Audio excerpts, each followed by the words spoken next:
예, 우리 47대 우리 대통령 선거가 앞으로 한 며칠 남았죠? 한 열흘 정도 남았습니다. 이번 이 미국 대통령을 이렇게 매번 이 미국 대통령을 뽑는 이 4년마다 돌아오는 이 대통령 뽑는 시기가 되면요. 뭐 우리 미국 시민들을 비롯하여서 뭐 한국에 계신 분, 한국이나 또 이 전 세계의 그 사람들이 이 선거에 집중을 하고 있습니다. 왜냐하면 이 미국의 대통령이 누가 되는가, 또 이게 공화당 쪽이 되는가, 민주당 쪽이 되는가, 아니면 그 외에 제3자의 그 인물이 되느냐에 따라서 이 미국뿐만 아니라 한국 또 전 세계에 그에 대한 그 영향력이 크기 때문이죠. 물론 저는 이 선거를 바라보면서 항상 기도하는 것은 뭐냐면 하나님의 뜻대로 이루어질 수 있다. 하나님은 하나님 뜻대로 이루어진다. 그래서 이번 선거도 하나님께서 계획하신 그 뜻대로 잘 이루어 주실 줄 저는 믿습니다. 근데 이 선거를 위해서 우리가 예수님을 믿는 우리 그리스도인들이 해야 될 것이 있어요. 그것은 뭐냐면 모든 것이 하나님의 뜻대로 이루어지만 부디 바라긴 하나님을 경외할 수 있는 자가 바로 대통령으로 또 상원 의원으로 뽑힐 수 있도록 하나님 그런 은혜를 베풀어 주세요라는 그 기도를 해야 된다라고 저는 봅니다. 왜냐하면 우리 성경을 보면요, 남유다 그 왕국에 대한 그런 이야기가 있습니다. 남유다도 이 북이스라엘은 뭐예요? 처음부터 끝까지 다 악했어요, 그렇죠? 타락했어요. 근데 남유다는 좋았다가 나빴다가 좋았다가 나빴다가라는 그런 일일 수 있죠. 근데 하나님께서 이 남유다를 통해서 역사하시는 그 모습을 보면 이스라엘이 이 점점 우상 숭배에서 타락해져 가요. 그래서 이 악한 세상 가운데 하나님을 경외할 줄 아는 자가 왕위에 올랐을 때는 어떤 일이 있냐면 바로 죄에 대한 회개가 일어나고 하나님의 말씀에 대한 회복이 있게 된다라는 것이죠. 그래서 뭐예요? 하나님의 그 통치와 축복이 그 나라 가운데 같이 있게 됩니다. 그러나 나라가 이 세상이 타락한데 하나님을 경외하지 못하는 그 자가 왕이 되었을 때는 어떨까요? 더 타락하고 더 악해지고 결국은 하나님께서 하신 그 언약까지도 그들이 깨트려서 결국 진노의 심판이 그 나라 가운데 주어지기 때문이죠. 그래서 우리가 기도해야 될 건 뭘까요? 하나님, 우리 47대 대통령이 하나님을 경외하는 자가 되어서 이 시대가 악하지만 다시 한번 하나님의 말씀으로 돌아오고 죄에 대한 회개 역사가 일어나서 다시 한번 이 미국이 하나님의 그런 통치 가운데 거하고 이 미국을 통하여서 한국과 이 전 세계 가운데 하나님의 그 영향력을, 하나님의 그 능력을 나타내 주십시오라는 그 기도를 우리는 해야 될 줄 믿습니다. 아멘. 그러면 여러분 선거권이 있으신 분들은 선거에 반드시 참석을 하시고 또 여러분 기도 가운데 주님 경건한 자를 허락하여 주시옵소서라는 그 기도에 최선을 다하시는 우리 성도님들이 되시길 바랍니다. 오늘 본문의 내용을 보면 드디어 이 다윗과 압살롬 사이에 벌어지는 마지막 전쟁에 관한 그런 이야기가 나옵니다. 이야기 중에서 가장 재미있는 이야기, 볼거리가 뭐죠? 우리 이 세상 가장 재미있는 볼거리가 뭐라고 했어요? 싸우는 거하고 불 구경하는 거. 근데 오늘 이야기는 뭐예요? 그 싸움의 이야기예요. 그런데 그것도 그냥 이야기가 아니라 진짜 너무나도 이 중요한 그 싸움의 이야기죠. 여러분 이스라엘 역사 가운데 이스라엘이 싸웠던 그 전쟁을 한마디로 표현한다면 여러분 어떤 전쟁이다라고 얘기를 할 수 있나요? 이스라엘 싸웠던 전쟁. 뭐죠? 바로 거룩한 전쟁, 또 하나님의 전쟁. 그래서 영어로 홀리 워라고 이야기를 합니다.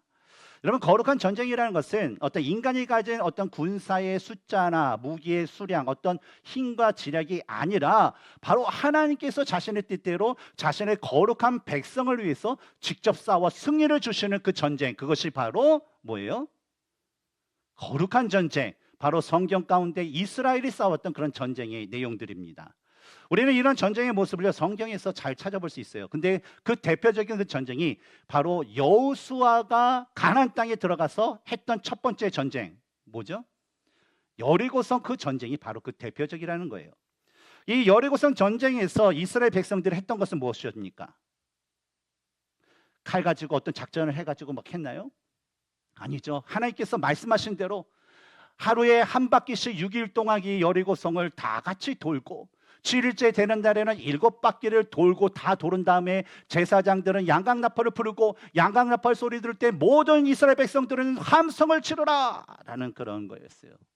그런데 이 이스라엘 백성들이 그 말씀대로 다 해서 함성을 딱 질렀더니 어떤 역사가 일어났어요? 하나님께서 그 여리고성, 그 초롱성과 같은 견고한 그 성을 한순간에 무너뜨려 주셨죠.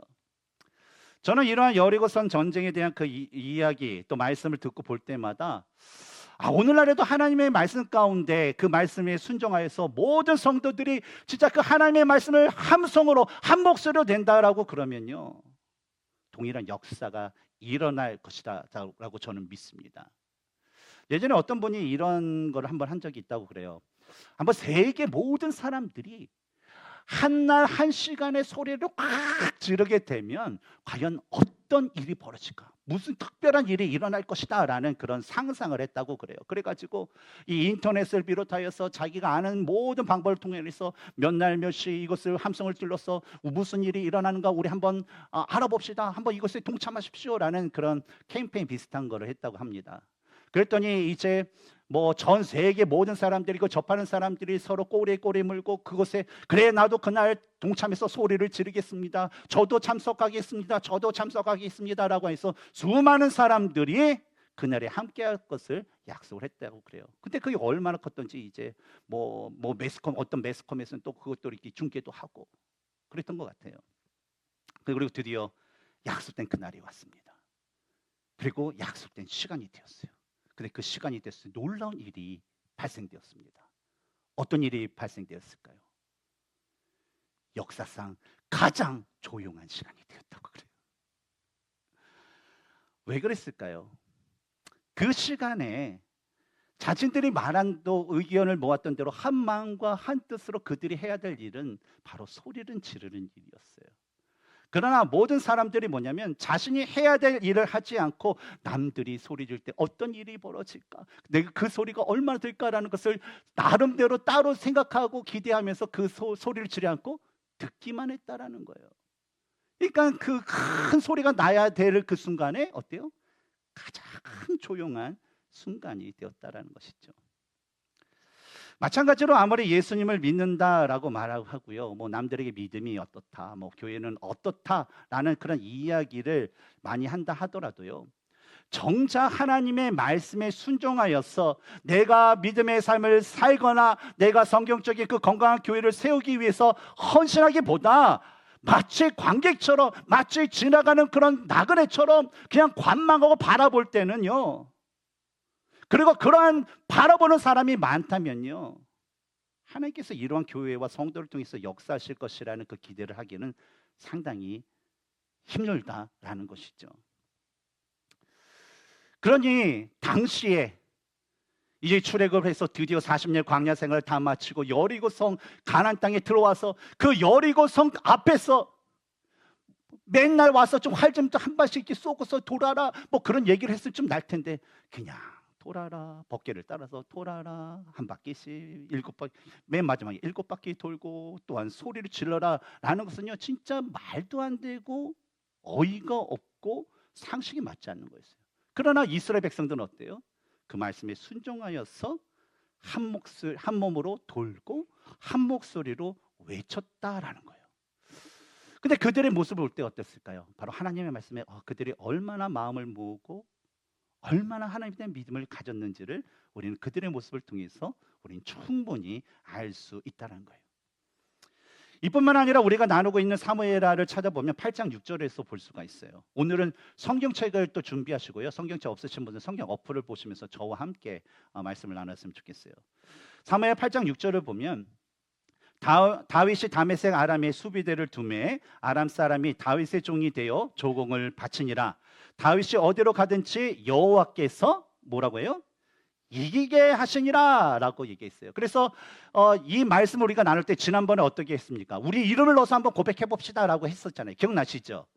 그럼 한번 고백해 볼까요? 다윗이 어디로 가든지 여호와께서 이기게 하시니라. 그런 걸 자기 이름을 넣어서 하는 거예요. 시작. 용호가 어디로 가든지 여호와께서 이기게 하시니라. 목소리 내신 분에게 믿음대로 될지어다. 아멘. 바로 뭡니까? 하나님을 경외했던 다윗을 위해서 이 다윗이 가는 곳마다 하나님께서 이기게 하셨다는 거예요. 그 은혜를 베푸셨다는 거예요. 근데 우리가 다윗의 일생을 통해서 또한 명심해야 될 것이 있어요. 그건 뭐냐면 고린도전서 10장 12절에 그런즉 선줄로 생각하는 자는 넘어질까 조심하라라는 그 말씀처럼 하나님께서 은혜와 축복을 주실 때에 더욱더 하나님의 말씀을 가까이 하고 겸손히 하나님을 경외하는 삶을 살아야 된다는 거예요. 어느 때요?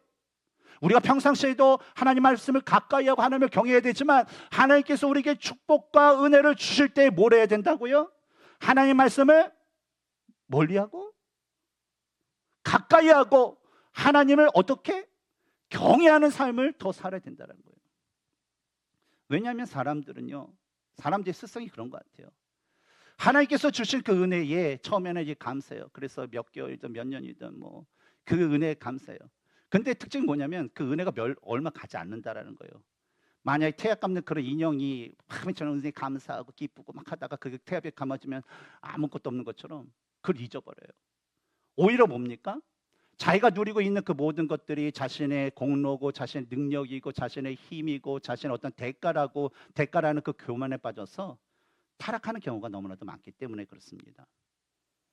우리가 나누고 있는 다윗이 그런 대표적인 사람이었어요. 누구 볼 거 없어요. 다윗이 그랬어요. 다윗은 어때요? 그가 가는 것보다 하나님께서 이기게 하셨으니까 얼마나 그 은혜가 있겠어요. 얼마나 축복이 많았겠어요.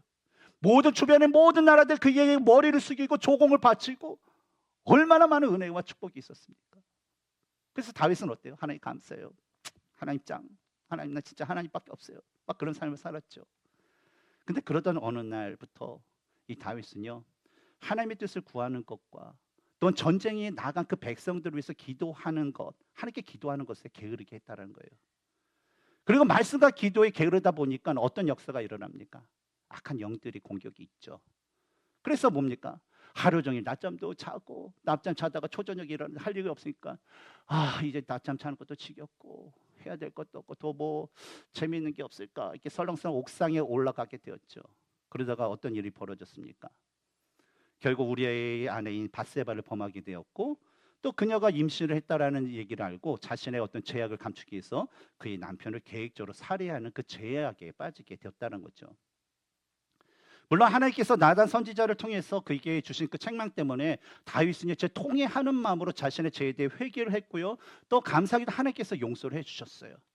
하지만 여전히 회복되지 않은 영적인 그 무지함으로 인해서 하나님께서 자녀들을 통해 보여주시는 그 죄에 대한 그 공의 그 처분을 그가 내리지 못하고 주저하는 바람에 계속적인 그 죄의 대가가 이 다윗의 인생 가운데 그의 집 가운데 계속적으로 불어닥쳤다는 거예요.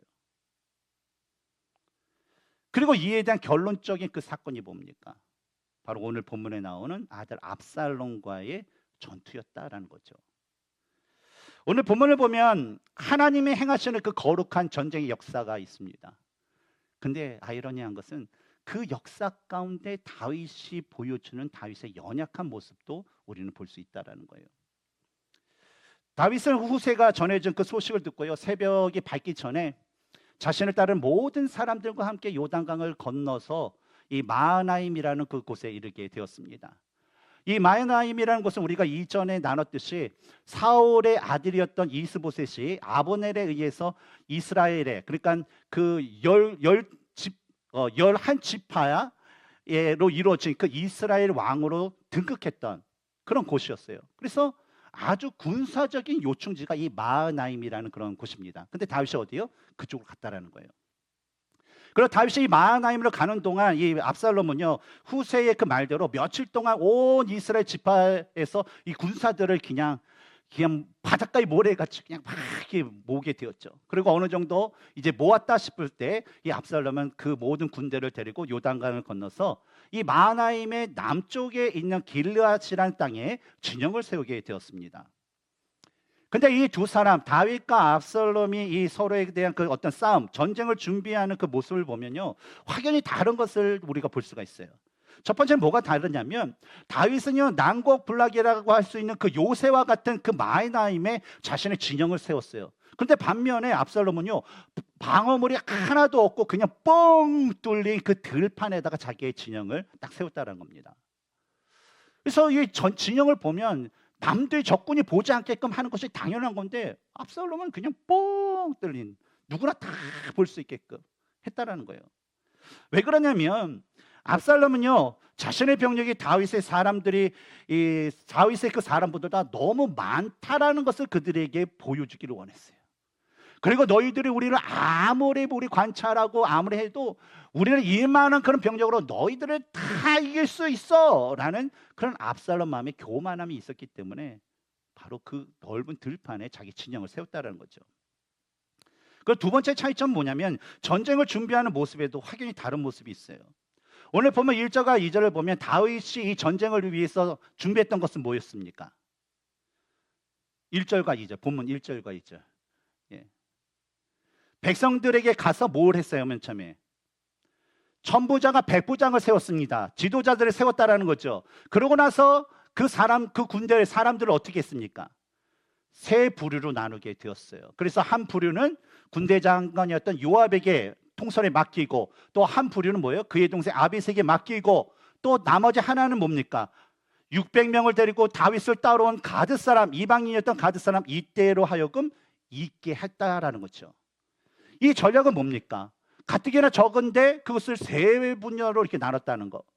이것은 숫자상으로 열세한 그 군대가 전투 시에 좀 최대 효과를 낼 수 있는 그런 군대 편제이자, 또한 만약에 질 경우에 최대의 피해를 피하기 위한 그런 최선의 모습이었다라는 거죠. 그다음 반면에 압살롬은 뭐 어떻게 합니까? 압살롬은요, 뭐 후세가 그냥 바닷가에 모래알처럼 탁 해서 이슬이 온 땅에 내리는 것처럼 한꺼번에 던져서 그 사람들을 다 없애야 됩니다라는 것처럼 마치 뭐예요? 인해 전술로 이 다윗의 그런 사람들을 다 이렇게 제압하고 했는지 뭐 별다른 작전이 없어요. 그리고 다윗에는 요압이라는 아주 뛰어난 용사, 그런 장군, 그런 군대 장관이 있었는데, 이 압살롬 같은 경우에는 뭐 군 전쟁에 대한 그 경험이 그렇게 많지도 않고 어떤 뛰어난 방법과 어떤 전략과 병법과 뭐 그것을 가진 능력이 있는 그런 자를 선별해서 세운 것이 아니라 그저 자신의 사촌인 아마샤를 군대 장관으로 임명해서 자기 군대를 다스리게 하였다라는 거예요.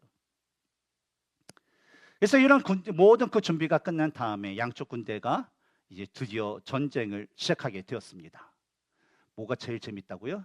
싸움 구경. 근데 오늘 보면 6절을 보면요, 다윗의 군대와 압살롬의 군대가 싸운 장소가 특이한 것을 볼 수 있어요. 그것은 뭐냐면 들판이 아니라 어디라고 해요? 에브라임 수풀이다라고 얘기를 합니다. 뭐 에브라임 수풀이 어디일까라는 것이 정확하게 나와 있지는 않지만 아마 이 마하나임과 길라 사이, 특히 이 적은 인원을 갖고 있는 마하나임 근처에 있는 에브라임 어떤 그 지역에 있는 한 숲속이다라고 이렇게 보게 됩니다. 근데 당시 이 팔레스타인 지역에 있는 그 숲으로는요, 뭐 커다란 나무들뿐만 아니라 어떤 작은 관목들, 또 풀들도 있었고, 특히 이 늪지대가 많았다고 그래요. 그래서 1800년도에 이제 이스라엘 그 팔레스타인 지역을 이렇게 탐험했던 어떤 탐색가의 그 기록에 의하면 그 땅에는 사막과 늪지대가 많았다라는 그 기록이 있어요. 근데 실제로 늪지대가 있었고, 또한 이 수풀에는요, 사람을 공격하는 그런 야생 동물들이 많았던 아주 위험한 곳이었다라는 거죠. 물론 다윗의 군사들이 이곳을 싸움터로 선택한 이유에 대해서 짐작하기로는 뭐 적은 이론을 하다 보니까 많은 그 압살롬의 군대를 들판에서 그냥 뭐 정면 승부를 하는 것보다는 그냥 숲속에서 게릴라전이 하는 것이 그들에게 더 유익했기 때문에 이 숲을 지역을 선택했을 것입니다. 그러나 이 숲이라는 것은 그렇다 하더라도 뭐 다윗의 사람들이나 압살롬의 사람들에게는요, 위험하기는 마찬가지인 그런 곳이었다는 거죠. 그리고 압살롬의 경우에는요, 다윗의 군대를 어떻게 하든 들판으로 끌어내리는 것이 그들에겐 좋습니다. 왜냐하면 군사가 많고 병력이 많기 때문에. 그러니까 다 펼친 곳에서 하게 되면 어때요? 진짜 후세의 그 말처럼 쭉 이렇게 감싸듯이 막 해가지고 이길 수 있어요. 근데 성경을 보면요, 뭐 압살롬이 뭐 여호수아처럼 아이성 사람들을 아이성에서 내오게 하기 위해 어떤 게릴라 작전이나 어떤 방법을 썼다, 그런 내용이 전혀 없어요. 그러니까 뭐예요? 전쟁이 시작이 되니까 나를 따르라 그러면서 이 군사들을 딱 데리고 뭐예요? 어디로 들어갔어요? 숲으로 들어갔다라는 것이죠. 저는 이 모습을 보면서 아니 압살롬이 왜 이렇게 진짜 무대포식으로 이렇게 다윗의 그런 사람들과 싸웠을까라는 그런 질문이 들게 되었습니다. 여러분 왜 그랬을까요? 좀 전략 좀 세워서 뭐 왕이고 대장이고 리더라면 아니 최소의 희생으로 최대의 효과를 내는 거. 그러면 어떻게든지 이렇게 해야 되는데 왜 무조건 이긴의 전술식으로 확 가서 싸우려고 했을까요? 근데 제가 말씀을 찾아보면요. 아마 사무엘하 17장 12절과 13절에서 후세가 한 말에 여전히 그의 마음은요. 그 말에 뺏겼기 때문일 것이다 라는 거예요. 12절과 13절을 보면 이렇게 말합니다. 우리가 그 만날 만한 곳에서, 그렇죠? 다윗과 만날 만한 곳, 그래서 그를 기습하여, 다윗을 기습하여 이스라엘 땅에 내림같이 우리가 그의 위에 덮여 그와 그 함께 있는 모든 사람 하나도 남겨두지 아니할 것이요, 또 만일 그가 어느 성에 들었으면 온 이스라엘 밧줄을 가져다가 그 성을 강으로 끌어들여서 그곳에 작은 돌 하나도 보이지 않게 할 것입니다 라는 말. 이렇게 되면 얼마나 멋있어요, 그렇죠? 확 해서 한꺼번에 쫙 해서 게임 끝. 얼마나 심플하고 얼마나 멋집니까? 근데 이 생각을 누가 갖고 있었어요? 압살롬이 갖고 있었다는 거예요. 그러니까 어때요? 자기의 군사가 많은 것에 대한 어떤 그 자랑이 지나치다 보니까 교만이 돼서 앞뒤를 가리지 못하는 그 지경이 있었다는 거죠. 그리고 그뿐만 아니라 실제적으로 성경을 보면요, 사무엘하 17장 14절에 이는 여호와께서 압살롬에게 화를 내리려 하심이라 라는 말씀이 있어요. 여기서 이는 뭡니까? 아이도벨과 후세 계략 중에서 후세 계략을 선택하게 만든 것이라는 거예요. 그건 뭐냐면 지금 행하고 있는 이 사건을 얘기하는 거죠. 뭐예요? 그냥 여호와께서 압살롬에게 화를 내리시려고, 심판을 내리시려 한다는 거예요. 그러니까 결국 뭐예요? 하나님께서 압살롬에게 죽음의 심판을 내리기 위해서 그렇게 군사를 결국 숲으로 들어가게 하셨다는 거죠. 과연 다윗의 군대와 압살롬의 군대가 싸운 결과는 어떻게 되었을까요? 이에 대해 성경은 오늘 본문 7절과 8절에서 다음과 같이 말을 하고 있어요. 거기서 이스라엘 백성이 다윗의 부하들에게 패하매 그날 그곳에서 전사자가 많아 2만 명에 이르렀고 그 땅에서 사면으로 펴져 싸웠으므로 그날의 수풀에서 죽은 자가 칼에 죽은 자보다 많았더라 라고 하는 거예요. 근데 이번 7절과 8절을 보면서 좀 이상한 거 발견하지 않으셨어요? 이상한 점 없으신가요? 저는 좀 몇 가지가 이상하더라고요. 왜냐하면 첫 번째로 이스라엘 역사에서는 압살롬과 다윗의 이 전쟁은요 너무나 중요해요. 근데 이 압살롬과 다윗의 마지막 전쟁이라는 이 전쟁에 대한 그 내용은요 간략하게 딱 7절 그리고 8절 딱 두 절에 간략하게만 되어 있다는 거예요. 근데 반면에 압살롬의 죽음에 대해서는 9절서부터 몇 절까지 있어요? 18절까지 이 길게 그에 대해서 설명을 하고 있다는 거예요. 왜 그럴까? 두 번째로 이상한 게 있어요. 본문을 보면 다윗의 사람들 같은 경우에는 다윗의 부하들이다 라고 분명하게 기록하고 있어요. 근데 압살롬의 군사들은 뭐라고 얘기합니까? 압살롬의 사람이다라는 게 아니라 그냥 이스라엘 백성이다, 이스라엘 사람이다 라고 기록하고 있다는 거예요.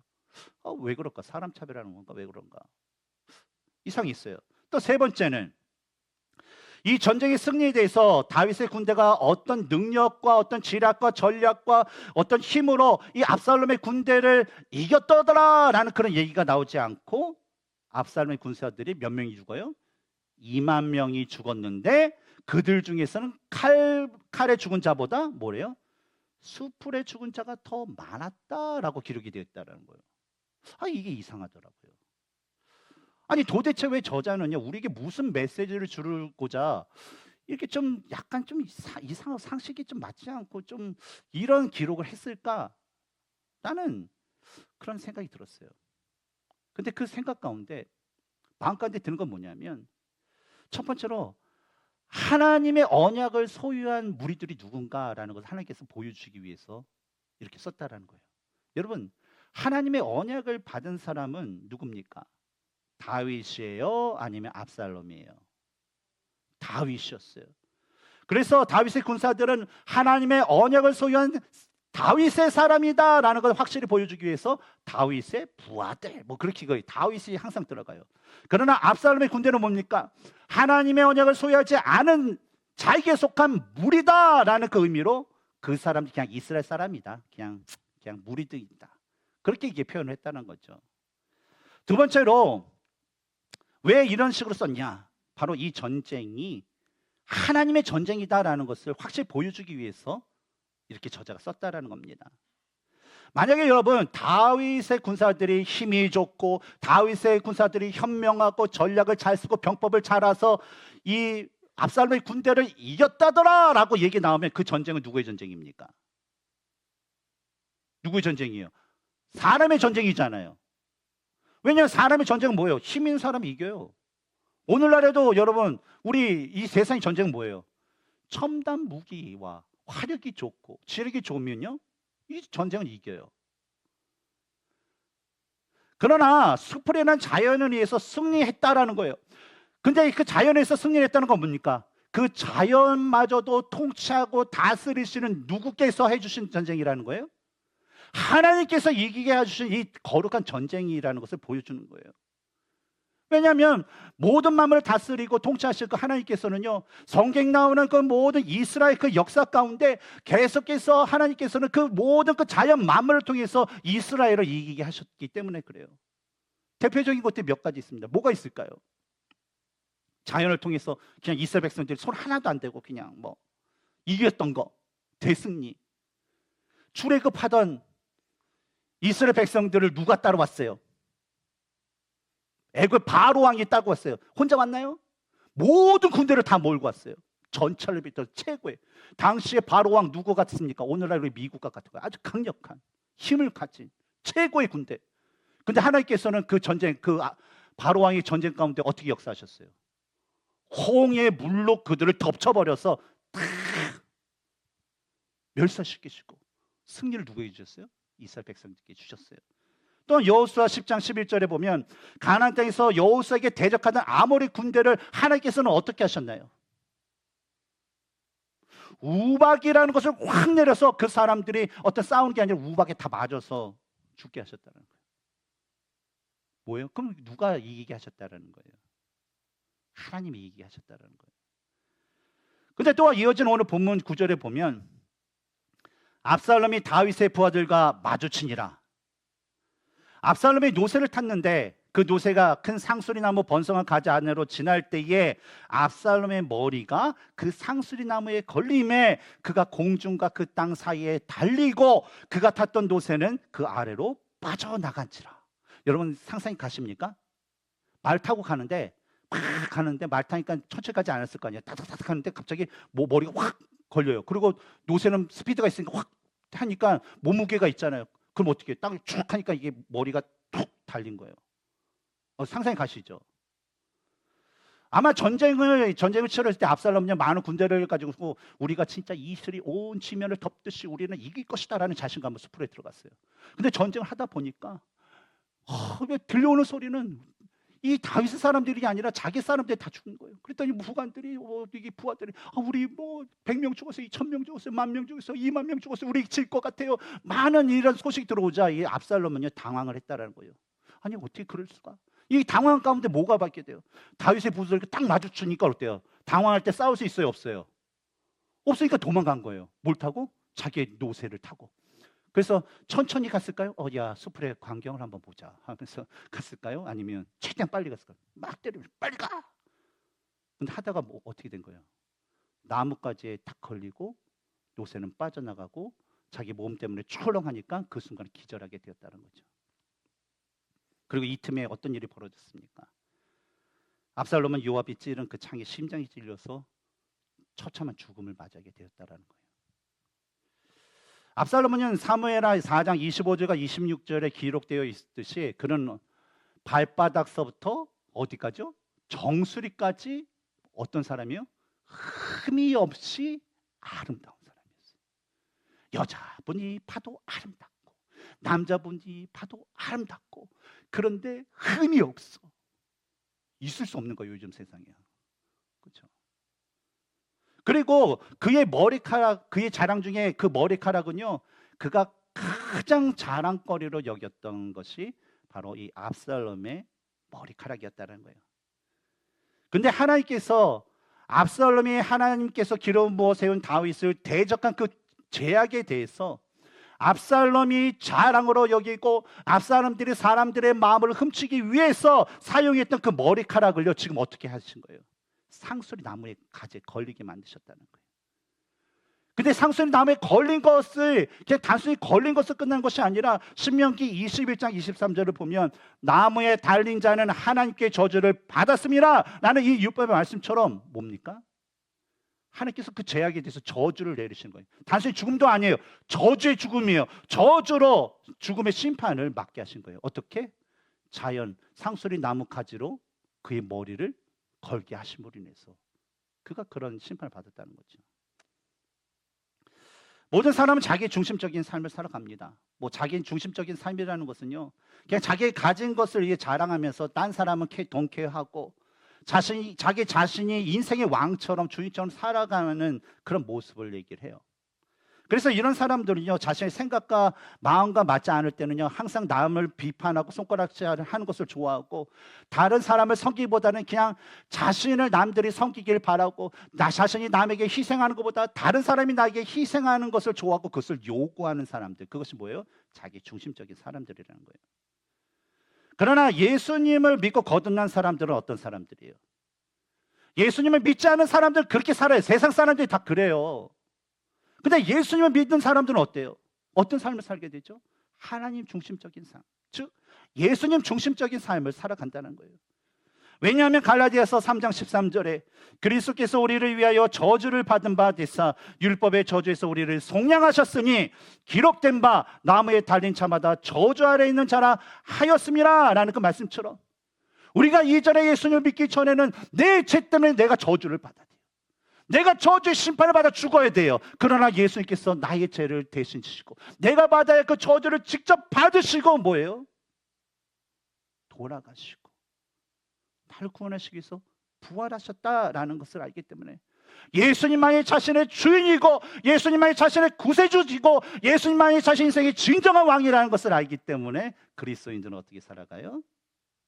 누구를 위해서? 하나님을 위해서. 내 자신이 아니라 예수님을 위해서 살아갈 수밖에 없는 것입니다.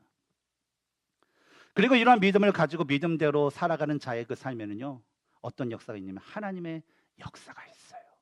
어디를 가든지 하나님께서 승리게 하시라. 그런 역사가 있다는 거죠. 그래서 하나님을 온전히 믿는 사람들은요, 인생의 여정 가운데 어려움과 고난이 있을 수 있어요. 아픔과 고통이 있을 수 있어요. 하지만 하나님께서 그의 인생을 하나님께서 이끄시기 때문에 최종적인 그의 인생의 그런 결정은 뭡니까? 무엇이 주어지는 거예요? 승리가 주어진다는 거예요. 그러니까 그리스도인들은 뭐예요? 예수님을 바라보고 예수님을 따라할 때 우리는 승리하는 삶을 살 수밖에 없다는 겁니다. 그러니까 여러분, 우리에게 주어진 모든 상황에서 우리가 주목해야 될 것이 누굽니까? 바라봐야 될 분이 누굴까요? 예수 그리스도이신 거예요. 그리고 우리가 그분의 영광을 위해서 우리는 뭐예요? 살아가기에 힘쓰고 살아갈 수밖에 없고 살아가야 되는 그런 존재인 줄 믿습니다. 근데 오늘 본문에서 하나님께서 다윗을 위한 이런 거룩한 그 전쟁을 이끌어주고 승리를 주시는 그 가운데 다윗의 연약한 모습이 나와요. 다윗이 압살롬과의 그 전쟁에 대비하려고 군대를 편성을 잘 했습니다. 그러면서 2절 후반부에 뭐라고 하면 내가 반드시 너희들과 당신들과 함께 가겠습니다 라는 어떤 강한 의지를 표현한다는 거예요. 왕이 병사들과 같이 가겠다는 거예요. 그 사지에 병사들이 지휘관들과 같이 생사를 같이 하겠다는 거예요. 여러분, 이 말은 어떨까요? 아마 부하들과 그 지휘 장수들에게요, 부하 장수들에게 큰 격려와 힘이 되었을 것입니다. 근데 3절을 보면 백성들이 왕이시여, 당신의 마음은 너무나도 귀하고 너무나도 좋고 그렇지만 왕이시여, 아시다시피 이 싸움은요, 당신이나 압살롬의 둘 중에 한 사람이 죽어야 되는 그런 끝나는 그런 전쟁이에요. 그렇기 때문에 우리가 다 나가서 절반이 죽다 하도록 그 압살의 군대는요, 우리를 상관도 않고 우리 따라오지 않겠지만 왕 당신만을 따라가고 당신만을 죽이려고 덤벼들 거예요. 그렇기 때문에 왕이시여, 당신의 마음은 너무나 좋은데 같이 하지 마세요. 예, 차라리 이곳에 있어서 우리가 어떻게 할지 기도도 해주시고 어떻게 할지 연구도 해주시고 어떻게 해야 될지 말씀해 주세요 라고 하면서 만류하게 됩니다. 너무나도 분위기 좋지 않습니까? 왕은 내가 너와 함께 내가 당신들을 위해서 같이 싸워서 목숨을 걸겠다 그러고 백성들 왕이시여 그러지 마세요 그러면서 살아가고 너무나도 진짜 하나가 되고 연합되고 서로가 위로가 되고 진짜 인원은 적지만 너무나도 분위기가 좋았을 거라고 저는 봐요. 근데 문제는 5절입니다. 5절을 보면 이 황당한 다윗의 말을 볼 수가 있어요. 모든 지휘관들이 이제 출정을 할 때 명령을 합니다. 그런데 그 목소리가 지휘관들만 들은 게 아니라 곁에 있는 백성들이 다 들을 수 있도록 얘기했죠. 어떤 말을 합니까? 나를 위하여 젊은 압살롬을 너그러이 대우하라 라는 거예요. 여기서 젊은 압살롬 너그러이 대우하라는 말은 무슨 뜻입니까? 무슨 일이 있어도 압살롬을 죽이지 말라는 거예요. 아니 여러분 이 전쟁이 지금 어떤 전쟁이라고 했어요? 압살롬을 죽여야 되는 그런 전쟁이었어요.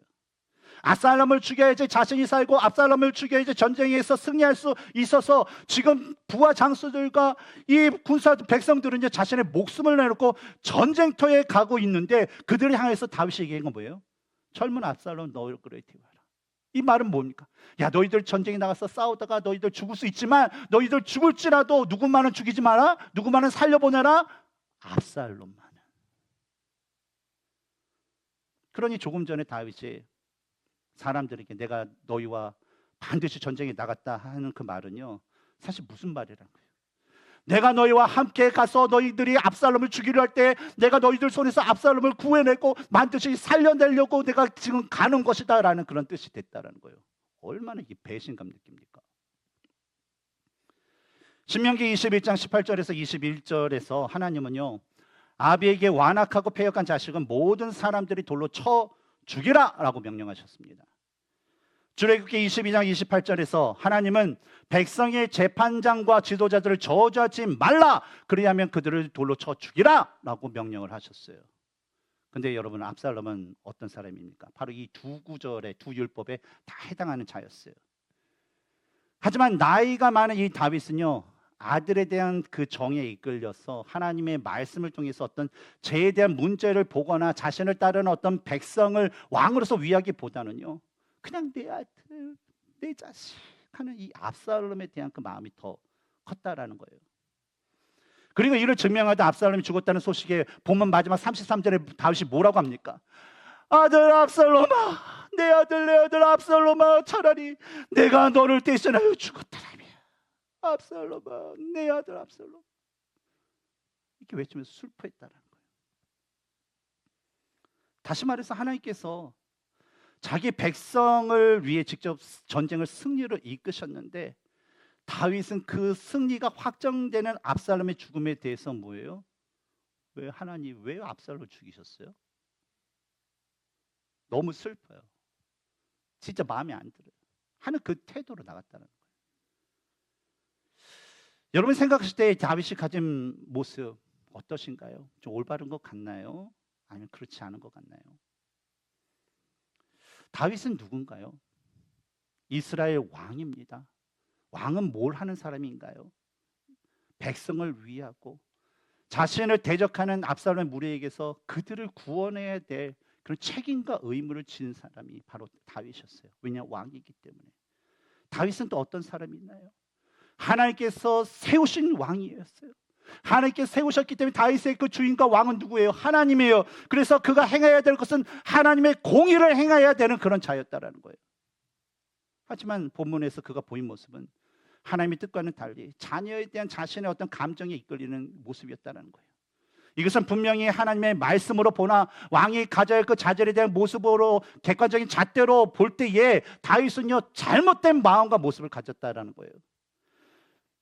분명히 어떻습니까? 하나님의 그 말씀도 어때요? 하나님의 그 말씀을 볼 때도 그의 모습은요 잘못됐다는 거예요. 그러니 어떻습니까? 전쟁에 승리하여서 모든 백성들이 기뻐하고 이제는 고향에 돌아갈 수 있어, 이제는 남겼던 우리 가족들을 볼 수 있어 하면서 너무나도 기쁘고 이제 돌아갈 준비를 해야 될 그 백성들이 사무엘하 19장 2절을 보면 뭐라고 합니까? 다윗이 슬퍼하는 것 때문에 백성들이 슬픔에 빠지게 되었다라는 거예요. 우리도 믿음에 살다 보면요 다윗과 같은 비슷한 그 경험을 하게 됩니다. 분명히 하나님의 말씀에 순종하여서 공의와 정의를 행해야 하는데 제대한 공의와 정의를 행하기보다는요, 연민과 잘못된 사랑으로 그릇 행하는 모습이 우리에게 있다는 거예요. 근데 그 대상이 나의 자식이고 그 대상이 나의 가족의 경우에는 더욱더 그렇다는 거예요. 아무리 신앙이 깊고 성숙한 사람이었다 할지라도요, 이 자녀에 대한 문제가 하나 딱 걸리게 되면 어떻게 해요? 이건 어쩔 수 없는 거예요. 이건 너무나도 힘든 거예요. 이거는 도대체 어떻게 할지 모르는 너무나도 난제 중에 난제인 거죠. 근데 우리가 기억해야 될 것은, 여러분, 하나님의 사랑, 우리가 사랑하는, 우리가 너무나 좋아하는 하나님의 그 사랑은요, 죄에 대한 공의를 포함하고 있다라는 거예요.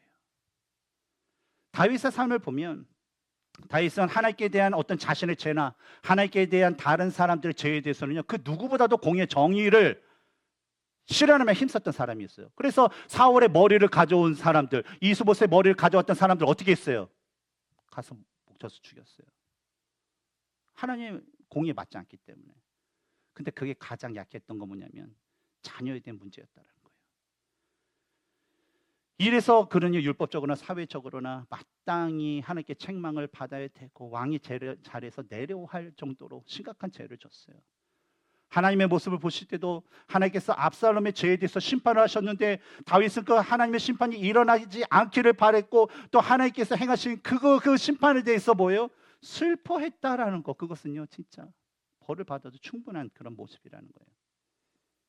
근데 우리가 한번 생각해 볼 것은, 다윗이 이렇게 연약하고 이렇게 잘못된 그런 마음과 생각을 함에도 불구하고 왜 성경 가운데서는 다윗을 하나님이 가장 사랑하시는 자라라고 기록했을까라는 거예요. 그 이유는 첫 번째, 다윗이라는 사람은요, 하나님의 그 책망이 언제나 겸손하게 순종하고 회개하고 하나님께 돌이켰던, 진짜 하나님의 말씀에 서 있었던 그런 하나님의 사람이었기 때문이라는 거예요. 두 번째는 하나님께서 다윗에게 주셨던 그 언약이 있었기 때문에 그가 부족하고 연약하지만 하나님은 그 언약을 기억하시고 뭐예요? 그를 지켜주셨다는 거죠. 이 언약에 대해서 사무엘하 7장 14절 16절을 보면, 나는 그에게 아버지가 되고 그는 내게 아들이 되리니 그가 만일 죄를 범하면 내가 사람의 매와 인생의 채찍으로 징계하려니와 내가 내 앞에서 물러나게 한 사울에게서 내 은총을 빼앗은 것처럼 그에게서 빼앗지는 아니하리라. 내 집과 내 나라가 내 앞에서 영원히 보존되고 내 왕위가 영원히 경고하리라. 여러분, 오늘날 우리들은 어떨까요? 우리는 예수님을 믿어요. 그렇죠? 하나님의 자녀가 됐다 고백합니다. 근데 여러분이 하나님 앞에 온전히 쓸 정도로 여러분 의롭습니까? 공의롭습니까? 정의롭습니까? 순전합니까? 우리도요, 율법이나 어떤 믿음이나 하나님의 어떤 그런 공의 잣대로 보면요, 우리는 여기서 살아남을 수 있는 사람이 아무도 없어요. 근데 그럼에도 불구하고 우리가 매일매일 새날을 맞이하고 또 이 자리에 모여서 하나님 앞에 찬양도 할 수 있고 또 하나님의 영광을 위해서 또 결심도 하고 또 이렇게 할 수 있는 그 이유는 뭘까요? 바로 하나님께서 예수 그리스도 통해서 우리에게 주신 언약이 있기 때문에 그래요. 그래서 우리가 인간적으로 연약해서 잘못된 판단을 하고 행동을 할 수 있어요. 그러나 우리는 뭐예요? 항상 다윗처럼 하나님이 말씀하시고 책망하실 때 우리는요, 그 하나님의 말씀에 겸손히 순종하고 내 죄가 발견됐을 때 그 모든 죄에 대해서 우리가 회개하고 하나님께 돌이키는 삶을 살아야 한다라는 것입니다. 그래야 해서 하나님께서 통치하시고 역사하시는 그 모든 순간에 초대하시는 그 하나님의 그 부르심에 우리가 순종하고 그 놀라운 그 은혜를 우리가 경험하여 믿음이 더욱더 자라고 성숙될 수 있는 그런 하나님의 자녀가 될 수 있도록 우리는 날마다 노력하며 살아가야 될 줄 믿습니다. 여러분, 우리가 믿는 하나님은요, 우리 삶을 비롯해서 모든 만물과 모든 이 세상을 통치하고 주관하시는 분이십니다. 여러분 믿으십니까? 여러분 그 믿음이 있으시다면 그 하나님께서 우리에게 예수 그리스도를 통해 주신 그 언약을 받은 그 자녀답게 항상 하나님의 말씀을 붙들고 그분 안에 거하고 그분의 뜻과 그분의 그 말씀에 설 수 있도록 날마다 성령 하나님의 도우심을 구하면서 살아가시는 저와 여러분이 되기를 주님의 이름으로 축복합니다.